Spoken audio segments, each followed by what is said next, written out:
고민부터 하면 돈을 못 벌어요. 앞으로도 못 벌어요. 하나라도 제대로 벌자. 다시 한번 강조드리지만 꼭 따져보시라. 투자 나침반 3월부터 시작이니까 이제 얼마 안 남았습니다, 여러분. 지금 DC IRP가 50%가 넘었어요. 너무 감격스러워요. 감격스럽죠. 네. 근데 이 퇴직연금 또 절세 계좌 삼총사라고 하는 이 계좌에 네. 과연 어떤 상품을 담아야 될지 팁 좀 주세요. 모든 계획을 한번 짜보겠습니다. 네. 자, 방금 제가 말씀드린 거는 연금 투자를 왜 해야 되는지는 얼추 이제 그렇죠. 말씀을 드린 거죠. 네. 각자가 액티브한 투자는 알아서 하시되 그렇죠. 한쪽에 있는 패시브한 것들은요. 입사와 동시에 퇴사할 때까지 최소 30년 이상 이루어져야 될 일들이고요. 네. 이렇게 장기간 연금 운용을 할 때는요. 우리가 기억해야 될 것은 기대 수익률은 7%면 충분합니다. 7%. 그보다 높게 잡으면 패시브가 액티브화가 됩니다. 스스로가 그렇게 될 거기 때문에 10%로 잡아서는 안 네. 되는 거고요. 그다음에 그것보다 너무 낮아지게 되면 예금화가 되는 거죠. 네. 결국 우리는 7% 정도를 추구해야 되는데요. 네. 7%를 주는 상품은 존재하지 않습니다. 그래서 우리가 필요한 건 예금 2%고 지금 채권 3% 정도 되잖아요. 네. 그렇다면 여기 있는 안전한 2, 3%를 끌어오고 10% 넘어가면 주식이 있잖아요. 네. 10%간 넘어가면 이제 지수가 있을 거고 네. 더 넘어가면 개별 주식들이 있겠죠. 그렇죠. 네. 이것들을 가지고 와서 섞어서 7을 만들어야 됩니다. 요 정도는 누구나 이제 해야 되는 네. 공식처럼 받아들이시면 되는 거죠. 네. 7%로 불어날 수 있는 포트를 만들어서 계속 묵혀두고 내가 계속 매달 적립을 하면서 세제택을 얻는 거, 요 궁합을 만들어야 되는 거죠. 그리고 7%를 해야 된다는 것의 팁은요. 대부분의 연기금들이 그런 목표 수익률을 가지고 있고요. 네. 국민연금만 봐도 지금 거의 1,500조 원 가까이 네. 되잖아요. 그걸 만드는 것에 있어서 과거의 모든 기간 동안의 수익률이 이제 7, 8% 정도입니다. 7, 8%. 이게 하이 싱글 디짓이라고 네. 말하는 그 7에서 8%의 수익률인 거죠. 네. 그걸 넘어서면 네. 이제 감당 불가능한 네. 변동성이 주어지게 되니까요. 그렇게 맞추는 것이 좋고 국민연금의 1,500조 원 중에 900 몇십 조가 네. 수익금이잖아요. 그런 결과를 우리의 계좌에서 조그만하게라도 이제 만들어내야 되는 거죠. 그래서 뭘 해야 되냐면요. 여기부터 잘 들어야 됩니다. 네. 제가 또 실무형 인간이잖아요. 네. 실무형 유튜버. 실무형 유튜버라는 건 약간 이런 그림입니다. 농부예요. 우리가 농부입니다. 많은 농부들이 지구온난화를 걱정하면서 농사를 안 지어요. 네. 그래서 저는 말씀드리고 싶은 거는 지구 반대편에 있는 쓰레기 섬을 걱정하는 거는 당연히 인류의 한 사람으로서 해야 되는 일이지만 내 책상부터 치우자. 네. 부터 치우자. 그렇죠. 이불부터 개자. 네. 지구 온난화 되겠지만 일단 내 밥부터 갈자라는 네. 이제 그런 생각을 많이 말씀드립니다. 약간 비유적으로 말씀드리면요, 네. 과일 바구니를 하나 만드는 거라고 생각하시면 됩니다. 내 인생을 관통하는 네. 돈의 덩어리, 돈이 담겨 있는 과일 바구니인데요. 과일 바구니를 우리가 잘 만들어서 팔려면요, 먼저 바구니가 예쁜 게 필요하죠. 예쁜 바구니. 네, 계좌입니다. 우리는 계좌를요, 최소 3개에서 많게는 7개까지 모든 사람들이 써야 됩니다. 아니 그렇게까지 많이 필요해요? 계좌가? 뭐 증권 계좌, 뭐 예금 계좌 이렇게 각각 하나씩 있으면 되는 거 아닌가요? 계좌 수를 네, 네. 줄일 수 있으신 분들은요, 네. 수익률이 높으면 다 해결됩니다. 그래서 수익률이 네. 되게 높으신 분들 같은 경우에는요, 네. ISA 연금저축 이런 거 모릅니다. 몰라도 됩니다. 그거는 이제 얻는 만큼 잃는 게 있는 거라서요. 우리가 7% 정도의 기대 수익률로 만들기 위해서는요, 세제택을 전부 다 챙겨가야 됩니다. 그래서 공부가 필요한 거죠. 최소 3개에서요, 최소 3개. 7개 만들게 되고요. 네. 자, 바구니를 만들고 그 안에 과일들을 담아야 됩니다. 네. 과일 하나하나는요, ETF를 담게 됩니다. 자, 개별 주식 투자는 액티브에서 하는 거고요. 그렇죠. 어차피 패시브에서는 개별 주식 담기지도 않을 뿐더러 네. 공부할 필요가 없습니다. 네. 그래서 여기서는 지수를 쓰게 되기 때문에 이제 ETF를 잘 이해하고 담는 과일 하나하나는 ETF라고 보시면 됩니다. 과일 하나하나가 맛을 내는 걸 알아야 되는 거죠. 네. 그래서 ETF에 대한 공부, ETF의 구조, 지수에 대한 이해 등등이 필요한 게 이제 과일에 대한 네. 이해가 되겠습니다. 네. 마지막으로는요, 어떻게 조합을 하면 얘가 상품성이 있고 사람들이 좋아할 만한 괜찮은 바구니가 될 것인가? 네. 메론 하나 넣고 사과 2개 넣고 이렇게 하는 게 좋을까라는 조합에 대한 고민이요, 네. 바로 자산 배분의 영역이 됩니다. 즉 방금 말씀드린 ETF를 조합을 해가지고요, 어떻게 하면 이제 7%의 기대 수익률로 조합을 만들고 이제 꾸준히 부을 수 있을 것인가에 대한 고민이 주어지게 되는 거죠. 네. 이 과일 바구니를 지금부터 만들어 볼 건데요, 가장 기본 3가지는요, CMA와 ISA와 연금저축입니다. 처음 시작하시는 분들이나 초년생, 이제 투자 입문자 분들은 요 3개를 열어주시면 되고요. 네. 만약에 이미 나이가 조금 있으시다면 연금저축 대신 IRP를 열어주시면 더 좋습니다. 연금저축 대신 IRP. 네. 자, 하나씩 볼게요. 네. 먼저 CMA입니다. CMA는요, 캐시 매니지먼트 어카운트입니다. 네. 현금을 넣어두고 현금에다가 이자를 조금 붙은 거를 챙겨가자라는 계좌고요. 네. 이거는 이자가 2% 넘게 나오니까요. 은행의 수시 입출금 계산은 0.1%니까 꼭 현금을 보관하실 때는 CMA를 쓰시는 것이 좋습니다. 이게 0.1%와 2%는 20배 차이잖아요. 네. 근데 이게 가능한 거예요? 시장 금리와 상관없이 네. 수십 출금 계좌의 0.1%는 언제나 고정입니다. 그리고 CMA의 수익률은요. 네. 시장이 연동돼 있기 때문에요. 금리가 매우 낮을 때는 1%대도 가고요. 더 높아질 때도 있습니다.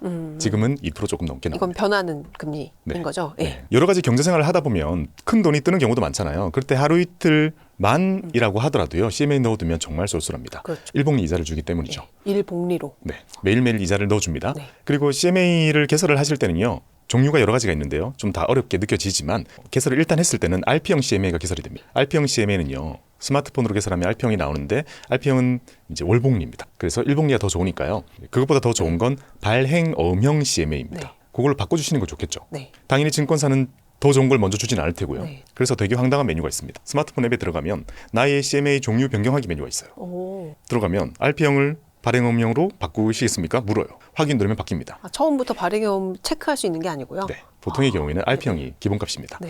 그래서 그렇게 한번 바꿔두시면 이제 높은 금리로 쓰실 수 있고 MMW형이라는 CMA도 있는데요. 네. 요즘에는 발행어음이랑 거의 금리가 비슷한가요? 엎치락 뒤치락 하니까요. 발행어음으로 만으로도 충분할 것 같습니다. 네. 그다음에 CMA에 돈을 다 넣습니다. 네. 우리가 월급 통장에 월급을 받게 되죠. 네. 이거는 은행 계좌를 쓰시는 것이 좋아요. CMA 쓰면 안 되나요? 네. 왜요? CMA는 월급을 이체한다고 혜택을 주진 않습니다. 하지만 월급 계좌를 은행 계좌로 터놓아야지 네. 나중에 대출 받을 때, 모기지 할 때 유리해지기 때문에 그 레코드를 위해서 네. 월급을 받는 거는 은행 계좌로 받고요. 자, 은행 계좌에서는 청약 빼고 카드값 빼고 월세 빼고 또는 네. 모기지 빼고요. 남아있는 돈을 그대로 CMA로 옮겨야 됩니다. 오. 그래서 저를 비롯한 저희 직원들은요. 월급날 빼고는 은행 계좌에 영원입니다. 아, CMA로 옮깁니다. CMA에 머무르는 동안에는 2% 이상의 일복리 이자를 주잖아요. 그걸 받으면서 여기서 투자를 집행하게 되는데요. 네.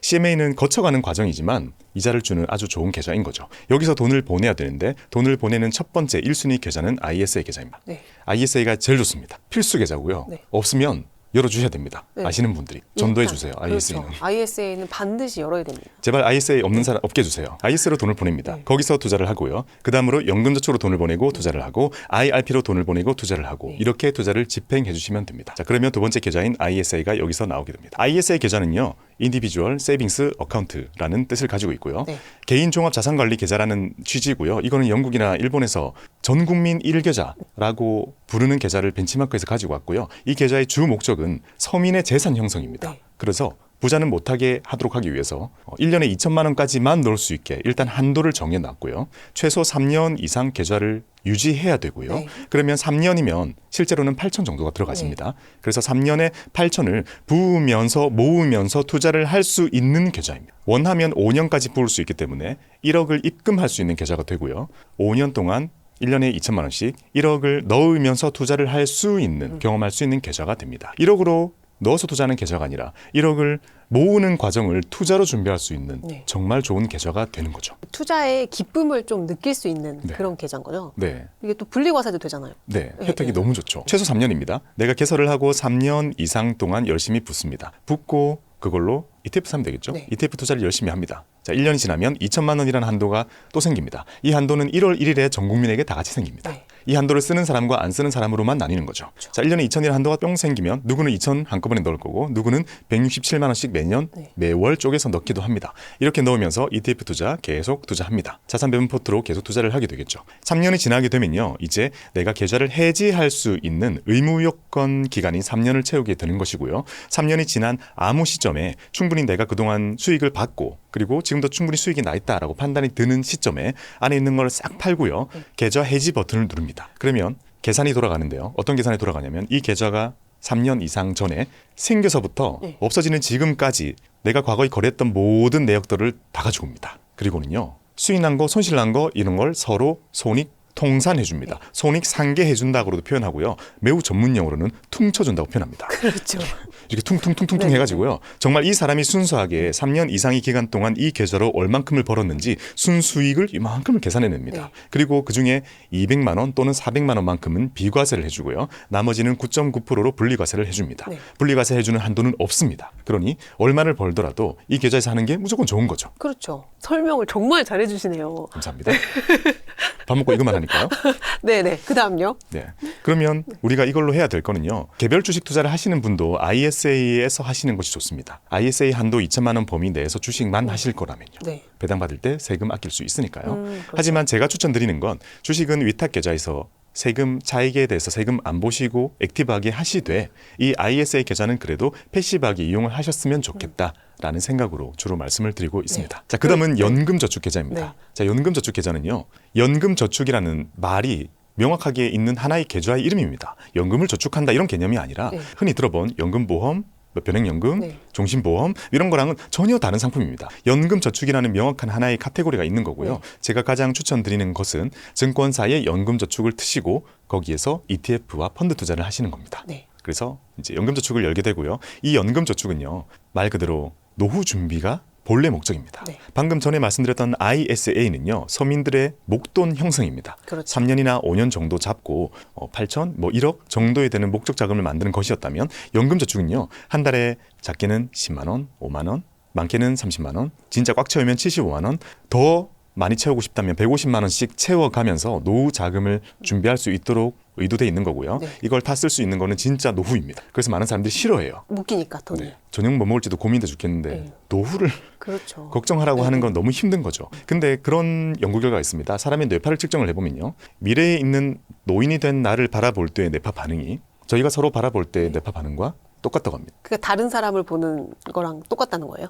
미래의 내가? 남으로 인식한다고 합니다. 아, 그러니까 남에게 네네. 돈을 줄 수가 없는 거죠. 우리가 퇴근하고 집에 가서 그렇죠. 월급 받았다고 옆집까지 띵동 안녕하세요. 요 50만 원입니다. 줄 수 없듯이 우리는 자발적으로 노후 준비를 할 수 없다는 네. 것에 동의를 해야 되는 겁니다. 그래서 모든 연금 상품은요. 지금 내가 당장 얻을 수 있는 매우 큰 경제적인 유인책을 심어두고요. 그걸 얻기 위해서 내가 돈을 넣으면 그 돈을 잠깁니다. 거의 강제로 잠그고요. 네. 그걸 나중에 노인이 되었을 때 웬 떡이냐 하면서 뽑아 쓸 수 있도록 의도되어 있는 게 연금저축이기 때문에 그 의도대로 썼을 때 제일 효과가 좋습니다.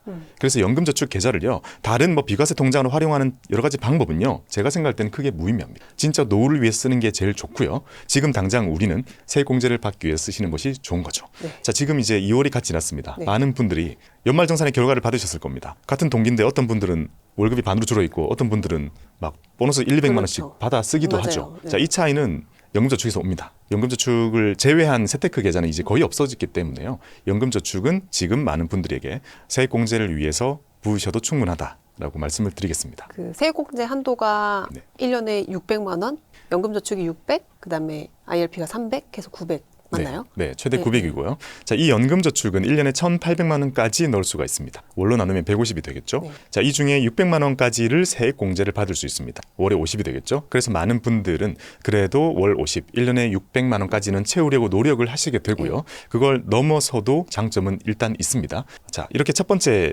혜택은요. 돈을 넣을 때 얻게 되는 세액공제 혜택입니다. 세액공제 혜택은요.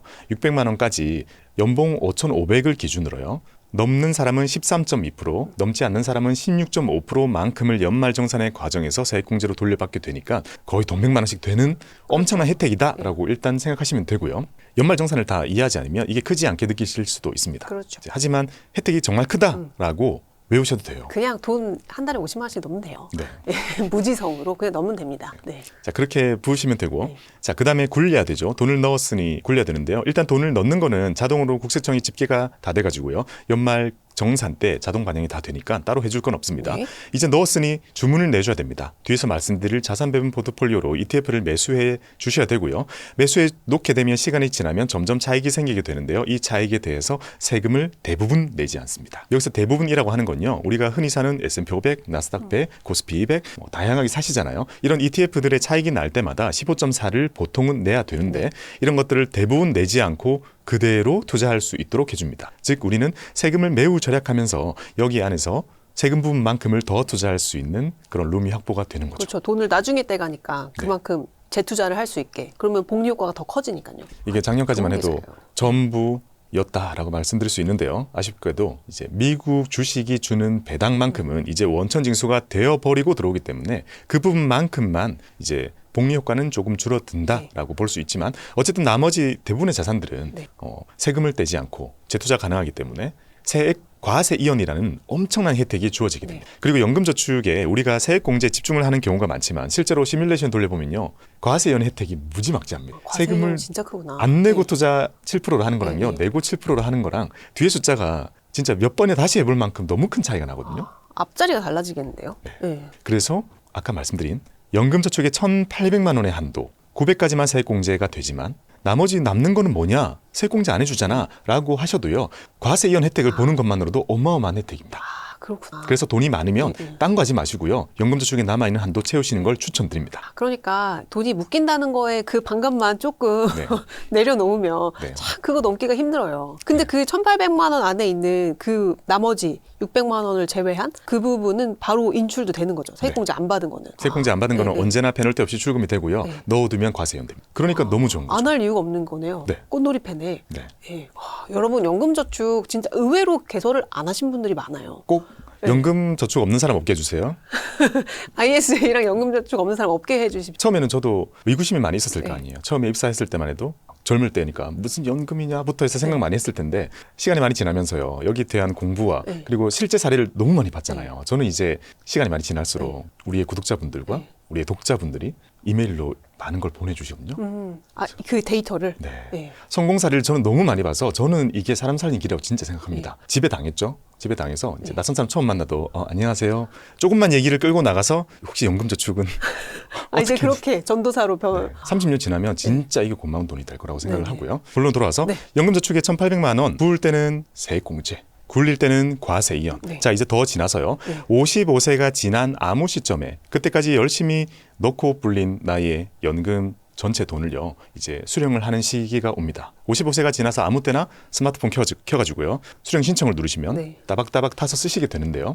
자, 이때는 연금소득세를 3.3에서 5.5만 내게 됩니다. 네. 러프하게 5, 60대는 5.5, 70대는 4.4, 80대가 넘어가면 3.3 정도의 낮은 세율만 적용이 되기 때문에요. 여기를 저율과세라고 표현을 네. 합니다. 그래서 연금저축은요, 부을 때는 세공제, 굴릴 때는 과세이연, 탔을 때는 저율과세라는 태어나서 없어질 때까지 세액공제를 아낌없이 주는 말도 안 되는 반칙 교재입니다. 정말 아낌없이 주는 나무네요. 네. 네. 아, 이거 하나만 제대로 알고 있어도 이제 투자의 절반은 성공했다고 봐도 되겠네요. 이제 IRP 남은 건가요? 자, IRP 남았는데요. IRP는요, 우리 눈에는 IRP가 하나지만 우리 활용법은 두 개입니다. 이름을 붙이시면 돼요. 저축 IRP와 네. 퇴직 IRP라는 걸로 우리가 스스로 나누어서 관리를 해야 돼요. 네. 저축 IRP라고 하는 거는요, 연금저축처럼 내가 세액공제를 받기 위해 그리고 노후자금을 키우기 위해 내가 돈을 넣는 계좌를 말합니다. 여기는 연금저축 600을 채웠다면 300만 원만큼 더 넣을 수 있고요. 연금저축이 없으신 분이라면 900만 원까지 꽉꽉 세액공제를 받을 수 있는 룸이 주어지게 됩니다. 자, 이건 저축 IRP고요. 네. 자, 우리가 이직을 하거나 퇴직을 할 때 회사에서 이렇게 얘기할 겁니다. IRP 계좌 제출하세요. 퇴직금 넣어 드릴 겁니다.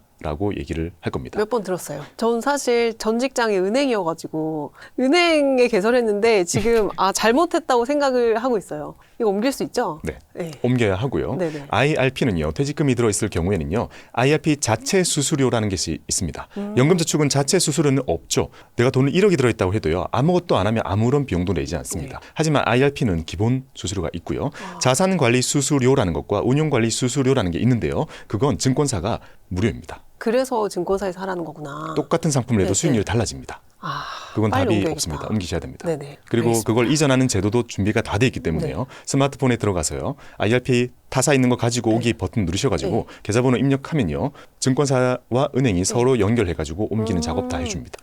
이거부터 해야겠네요. 네. 네. 심지어 팔기 싫은 거는 그대로 옮길 수 있는 현물 이전이라는 제도도 퇴직연금에는 준비가 돼 있기 때문에 네. 옮기시면 됩니다. 알겠습니다. 자, 퇴직을 네. 하시면서 퇴직금을 받는 용도로 IRP를 쓰시게 될 겁니다. 이거는 이제 법적으로 IRP로 받게 되어 있기 때문에요. IRP 계좌에 퇴직금을 받았다면 이제 이 계좌는 퇴직 IRP라는 메모를 꼭 해두시고 관리를 하셔야 됩니다. 그리고 웬만하면요, 이 두 개의 계좌는 합치지 않는 것이 좋습니다. 왜요? 이유는요, 자, 중간에 만약에 깨면요.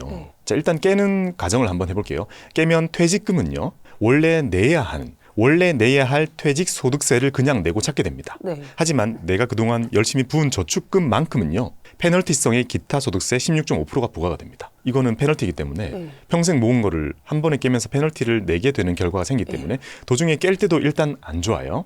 그게 첫 번째 하나고요. 또 두 번째는요. 자, 섞여 있습니다. 이걸 연금 수령 신청을 하게 되면요, 퇴직금 먼저 나오거든요. 그리고 뒤에 저축금이 나옵니다. 그러면 우리는 저축금을 받을 때 1년에 1,500 이상 받으면 안 되는 룸이 있단 말이에요. 그거를 먼 미래에 나오게 되는 걸 조절을 할 수 없게 됩니다. 자, 어떤 말이냐면요. 만약에 저축 IRP와 퇴직 IRP를 구분해 놓게 되면요. 내가 퇴직을 하고 나서 돈이 좀 많이 필요하다. 많이 받고 싶다. 그럼 둘 다 동시에 수령 신청을 하셔도 돼요.